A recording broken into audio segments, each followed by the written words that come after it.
Fala galera aqui no meu canal. Nós na área, estamos iniciando mais um vídeo aqui no YouTube.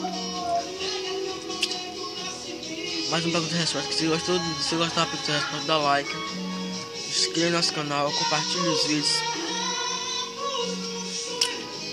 E é isso que eu tenho pra falar até agora. A primeira pergunta é pra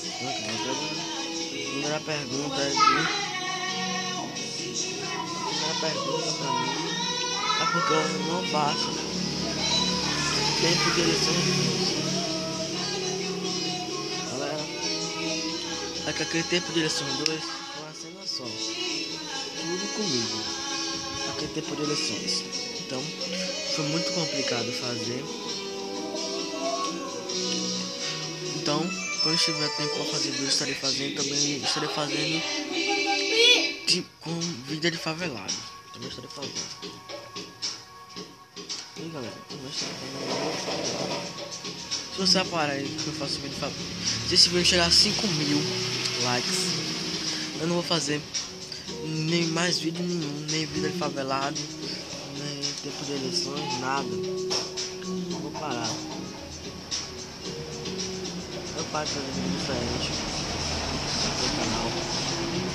Estão vendo? Eu paro por isso. Eu paro e aí vocês se arrumam.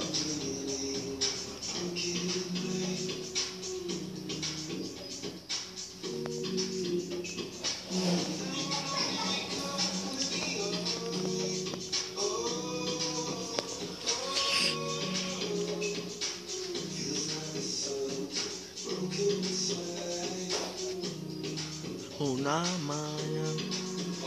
Só faz essas perguntas que mandaram. Produção. Então, vamos aqui falar besterol. Bora. Vamos aqui besterol. Bora.